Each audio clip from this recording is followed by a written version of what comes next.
Varicose veins కి సరైన చికిత్స కోసం సంప్రదించండి ఎవిస్ హాస్పిటల్. హాయ్ హలో నమస్తే, welcome back to Suman TV. మరి ఈరోజు టాపిక్ ఏంటంటే లేడీస్ అంటే మనమే సడన్గా వెయిట్ ఎందుకు పెరిగిపోతాం అనుకుంటాం కదా. డైలీ మనం అద్దం ముందు నిలబడతాము, అమ్మో ఏంటి నేను ఇంత లావ్ అయిపోయాను, మా హస్బెండ్ చూస్తే మంచి స్లిమ్గా ఉన్నారు, నేనేంటి ఇలా డ్రమ్లా తయారయ్యారని చెప్పి ఖచ్చితంగా చాలామంది అనుకుంటారు. మరి ఎందుకు లేడీస్ సడన్గా వెయిట్ ఎందుకు పెరుగుతారు అంటే దానికి కారణాలు ఏమైనా ఉన్నాయా, మనం చేసే ఏమైనా మిస్టేక్సే మనం ఇంప్లిమెంట్ చేస్తున్నాయా? దీనిపైన మరింత సమాచారం ఇవ్వడానికి ఈరోజు మనతో పాటు స్టూడియోలో ఉన్నారు sports and clinical dietitian Lakshmi Tejaswi గారు. నమస్తే మ్యామ్. నమస్తే నవీన గారు. మ్యామ్, ఉమెన్స్ మనమే మన వెయిట్ మన చేతిలోనే. అట్లా అంటే నాకు చాలాసార్లు అనిపిస్తుంది మేడం, మెన్స్ చూస్తే చాలా బాగా స్లిమ్గా మంచిగా కనిపిస్తూ ఉంటారు, ఒక లెవెల్ ఉంటారు వాళ్ళు. మనం ఎందుకు సడన్గా వెయిట్ పెరిగిపోతాము అంటే దీనికి ఏమైనా రీజన్స్ ఉన్నాయంటారా? చాలా రీజన్స్ ఉన్నాయి. సో కొంచెం అది వర్కింగ్ ఉమెన్ అయినా హౌస్ వైఫ్ అయినా ఒక్క ప్రాబ్లం ఏంటంటే ఎక్సర్సైజ్. చాలా మంది ఎక్సర్సైజ్ అనేది నెగ్లెక్ట్ చేస్తారు. సో ఫస్ట్ ఏంటంటే సరే నేను ఇంట్లో పనులు చేస్తున్నా సో నాకు అవసరం లేదు ఎక్సర్సైజ్ అనుకుంటారు. డెఫినెట్గా అదైతే చేయకూడదు. ఇంట్లో పనులు చేస్తున్నా ఎక్సర్సైజ్కి ఒక 1 hour కంపల్సరీ పెట్టుకోవాలి. ఎందుకు అంటే మన ఏజ్ పెరిగేసరికి ఇంకా ఎక్కువ చూస్తాం, బరువు పెరగడం ఆడవాళ్ళలో ఇంకా ఎక్కువ చూస్తాం. ఎస్పెషలీ మెనోపాజ్ వచ్చే టైంకి ఇంకా ఎక్కువ పెరుగుతారు. సో వీళ్ళకి ఏంటంటే ఫస్ట్ వాళ్ళు ఈ ఎక్సర్సైజ్ చేయకపోవడం వల్ల మజిల్ కండ అనేది తగ్గిపోతూ ఉంటుంది. సో కండ తగ్గిపోతున్నప్పుడు మనకి ఫ్యాట్ పెరిగే బాడీలో స్పేస్ ఎక్కువ ఉంటుంది అనమాట. So that is one reason. Okay. And unhealthy eating habits ఆడవాళ్ళలో కూడా చాలా ఎక్కువ అయిపోయింది. ఏదన్నా అంటే స్ట్రెస్ ఎక్కువ ఉంది నాకు, అందుకే నేను చాక్లెట్ తింటున్నా, అందుకనే నేను ఎవరు బయటకు వెళ్ళి పానీపూరి తిన్నా, నాకున్న స్ట్రెస్ నీకుందా అంటారు. ఎస్ అది. అండ్ ఇప్పుడు కిట్టి పార్టీస్ ఎక్కువ అయినాయి, బాగా చాలా ఎక్కువ అయినాయి. సో ఈ కిట్టి పార్టీస్ వల్ల కూడా చాలా వెయిట్ అనేది గెయిన్ అవుతున్నారు. సో ఏమవుతుందంటే ఈ అట్లీస్ట్ నెలకి ఒక 2 కిట్టి పార్టీస్ అన్నా 2 గ్రూప్స్ అన్నా మెయింటైన్ చేస్తున్నారు ఆడవాళ్ళు అయితే. సో బయట తినడం అనేది ఎక్కువ అయిపోతుంది. సో ఒక్కసారి కిట్టి పార్టీతో వెళ్ళడం, ఇంకొక రోజు వారంలో ఫ్యామిలీతో వెళ్ళడం, అట్లా. సో అందుకు ఎక్కువ తినడం అయిపోతుంది. సో బయటికి కిట్టి పార్టీ ఇట్లాంటివి ఉన్నాయి అంటే చాలా సెలెక్టివ్గా చూస్ చేసుకోవాలన్నమాట. ఫుడ్స్ కూడా ఎక్కువ ఫ్రైడ్ ఫుడ్స్ కాకుండా, ఇప్పుడు ప్రతి రెస్టారెంట్లో ఏదో కబాబ్స్ అయితే దొరుకుతాయి, అది నాన్ వెజ్ అయినా వెజిటేరియన్ అంట, పన్నీర్ టిక్కా, పన్నీర్ కబాబు, లేకపోతే ఇట్లా. సో అవి తందూర్ అవెన్లో చేస్తారు, గ్రిల్డ్ కాబట్టి పర్వాలేదు. అఫ్కోర్స్ దాని మీద కొంచెం ఆయిల్ బటర్ ఏదో ఒకటి రాస్తారు, కానీ మరీ డీప్ ఫ్రైడ్ కాదు కాబట్టి సో ఇట్లాంటి ఆప్షన్స్ అనేది చూస్ చేసుకోవాలి. సో ఫ్రైడ్ ఫుడ్స్ అవాయిడ్ చేసుకుంటూ కిట్టి పార్టీస్కి వెళ్ళినప్పుడు అదంతా అవాయిడ్ చేసుకుంటూ కొంచెం హెల్దీ లైఫ్ స్టైల్గా మెయింటైన్ చేస్తూ హెల్దీ చాయిసెస్ చూసుకుంటే ఒబేసిటీ అనేది రాదు, ఓవర్ వెయిట్ అనేది రాదు. చాలా మంది లేడీస్ మేడం ఆకలి బాగా వేస్తుందని తింటానే ఉంటారు. మీరు అన్నట్టుగా స్ట్రెస్లో కూడా ఎక్కువ తింటా ఉంటారు. నాకు బాగా స్ట్రెస్ ఉంది, నేను తినాలి బాగా, నేను హెల్దీగా ఉండాలి, నేను బాగా తింటేనే కదా మిమ్మల్ని అందరినీ చూసుకుంటారని కూడా ఎక్కువ తింటా ఉంటారు. ఇంకా చెప్పాలంటే మిగిలిపోయింది కూడా తినేస్తాం మనం. చాలా మంది వ్యూవర్స్ ఖచ్చితంగా మీరు కూడా ఉన్నారు కదా, ఎందుకంటే చాలా మంది ఇళ్లలో మనం చూస్తుంటాం మేడం, అది ఎందుకు వేస్ట్ పడేయడం ఎందుకని చెప్పి కొంచెమే కదా అని తినేస్తాం, వెళ్ళిపోతుంది లోపలికి. అది దీనివల్ల కూడా మరి ఎఫెక్ట్ ఉంటుందంటారా? ఎస్, డెఫినెట్గా ఉంటుంది. చాలా చాలా చెడ్డ అలవాటు అంటా నేనైతే.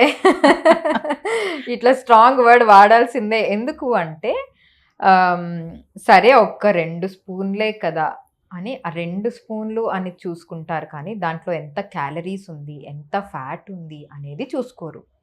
సో డెఫినెట్గా మిగిలిపోయింది సరే తినేస్తా అని ఒక డంప్ యార్డ్ లాగా వేసేసుకోవద్దు. కావాలంటే నెక్స్ట్ డేకి ఉంచుకొని పొద్దున బ్రేక్ఫాస్ట్లో అన్న దోశలో అన్న ఆ కూరలను నంచుకొని తినండి. ఆ కాంబినేషన్ బాగోపోయినా పర్వాలేదు, కానీ చట్నీ బదులు ఆ కూర వేసుకొని తినండి. చట్నీ కన్నా మంచిదే కదా కూర. సో అలా చేసుకోవాలి, కానీ సరే మిగిలిపోతుంది పారేయడం ఎందుకు అని మీకు ఎక్కువగా ఓవర్ ఈటింగ్ అనేది చేయొద్దు. Okay, so that is definitely has to be stopped. Okay. So, అది ఒకటి కంప్లీట్ స్టాప్ చేయాలి. కొంతమందికి ఏంటంటే నాకు నెక్స్ట్ డే తినడం ఇష్టం లేదు, ముందు రోజుది వండింది తినడం ఇష్టం లేదు అని అంటారు. అలాంటప్పుడు తక్కువ వండుకోండి అది. లేకపోతే ఎవరికన్నా ఇచ్చేయండి. అది 2 స్పూన్లైనా పర్వాలేదు. ఓకే. సో, వాళ్ళకి ఆ 2 స్పూన్లన్నా అన్నం వెళ్తుంది, లేకపోతే కూర వెళ్తుంది, అదైనా మంచిదే. సో, ఎవరికన్నా ఇచ్చేసేయండి, కానీ డెఫినెట్‌గా ఓవర్ ఈట్ ఇలా అయితే చేయొద్దు. అండ్ యెస్, స్ట్రెస్, అది హౌస్ వైఫ్ అయినా వర్కింగ్ ఉమెన్ అయినా స్ట్రెస్ ఎక్కువ అయిపోయేసరికి స్ట్రెస్ ఈటింగ్ అనేది ఎక్కువ చేస్తున్నారు. ఫస్ట్ ఈ స్ట్రెస్ ఈటింగ్ అసలు ఎందుకు వస్తుంది, ఈ స్ట్రెస్ ఎందుకు వస్తుంది, ఫస్ట్ దేనికైనా ఎందుకు వచ్చింది అని కారణం తెలుసుకోవాలి. స్ట్రెస్ ఎందుకు వస్తుంది, స్ట్రెస్ వల్ల నేనే ఏం చేస్తున్నాను ఆలోచించుకోవాలి ఫస్ట్. స్ట్రెస్ వల్ల నేను ఎక్కువ తింటున్నా, లేకపోతే ఎక్కువ ఆకలేస్తుంది. సో ఇవి నేను డెఫినెట్గా అవాయిడ్ చేసుకోవాలి. సో అవాయిడ్ చేయాలంటే ఏం చేయాలి?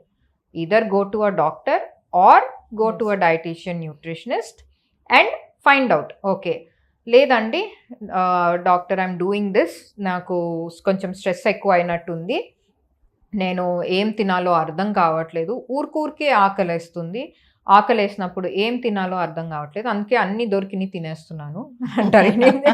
ఇంట్లో ఉన్న అన్ని తినేస్తున్నాను అంటారు. సో ఫస్ట్ స్ట్రెస్ మనం ఫుడ్స్తో ద్వారా కూడా కంట్రోల్ చేసుకోవచ్చు. కొన్ని స్ట్రెస్ బస్టర్ ఫుడ్స్ ఉంటాయి అన్నమాట, స్ట్రెస్ని తగ్గించేవి. సో ఆ ఫుడ్స్ అనేవి తీసుకోవాలి. ఎస్పెషలీ మెగ్నీషియం రిచ్ ఫుడ్స్ అంటే పంప్కిన్ సీడ్స్ కొన్ని నట్స్లో ఉంటాయి, అవకాడోలో ఉంటుంది. సో ఇవి కొంచెం ఎక్కువగా తీసుకుంటే మంచిది అట్లా. సో అండ్ స్ట్రెస్ రిలీవ్ చేస్తుంది, స్లీప్ కూడా ఇంప్రూవ్ చేస్తుంది ఈ మెగ్నీషియం రిచ్ ఫుడ్స్. సో ఇలాంటివి ఎక్కువగా ఇంక్లూడ్ చేసుకుంటే, చిన్న చిన్న చేంజెస్ చేసుకుంటే బెటర్. ఆ మూమెంట్లో ఎక్కువ స్ట్రెస్ ఉంది, ఇప్పుడు ఏదో పని చేసుకొని వచ్చి కూర్చున్నారు, సడన్గా ఏదో తెలిసి స్ట్రెస్ ఎక్కువ అయిపోయింది అనుకోండి, ఇంట్లో ఉన్నప్పుడు మైండ్ డైవర్ట్ చేసుకోవాలి. మైండ్ డైవర్ట్ చేసుకొని కొంచెం మంచినీళ్ళు తాగడం, మంచినీళ్ళు తాగినప్పుడు కొంచెం క్రేవింగ్స్ అనేది కట్ డౌన్ అయిపోతాయి. అండ్ ఏదైనా ఎక్సర్సైజ్ చేయడము, లేకపోతే వేరే ఏదైనా యాక్టివిటీకి వెళ్ళిపోవడం, లేకపోతే కాయగూరలు తెచ్చుకోవడానికి అట్లా బయటికి వెళ్ళిపోవడం, అలా చిన్న చిన్న యాక్టివిటీస్ చేసుకుంటూ మైండ్ డైవర్ట్ చేసుకుంటే స్ట్రెస్ని రిలీవ్ చేసుకోవచ్చు. ఓవర్ ఈటింగ్ జరగదు, స్ట్రెస్ ఈటింగ్ కూడా జరగదు. నాకు ఇంకొక డౌట్ వచ్చింది మీరు మాట్లాడుతుంటే. చాలామంది అంటారు నాకు బాగా స్ట్రెస్ ఉంది, నాకు స్ట్రెస్ హార్మోన్స్ రిలీజ్ అవుతున్నాయి, నేను అందుకే ఇలా ఓవర్ వెయిట్ అయిపోతున్నాను అంటూ ఉంటారు. అది కరెక్టేనా మేడం? స్ట్రెస్ హార్మోన్స్ రిలీజ్ అవ్వడం వల్ల ఏమవుతుందంటే ఫస్ట్ ఎక్కువ తినేస్తారు, ఓవర్ వెయిట్ అవుతారు. ఓవర్ వెయిట్ అయినప్పుడు మన బాడీలో ఫ్యాట్ ఎక్కువ అయినప్పుడు మనకి ఆకలి తీర్చేది ఒక హార్మోన్ అనేది లెప్టిన్ అనేది ఉంటుంది. ఓకే, ఆ హార్మోన్ యాక్టివ్ ఉండదు, లెప్టిన్ రెసిస్టెంట్ అయిపోతుంది. మనకి ఇన్సులిన్ రెసిస్టెన్స్ అని వింటాం కదా, అలాగే లెప్టిన్ రెసిస్టెన్స్ అనేది జరుగుతుంది.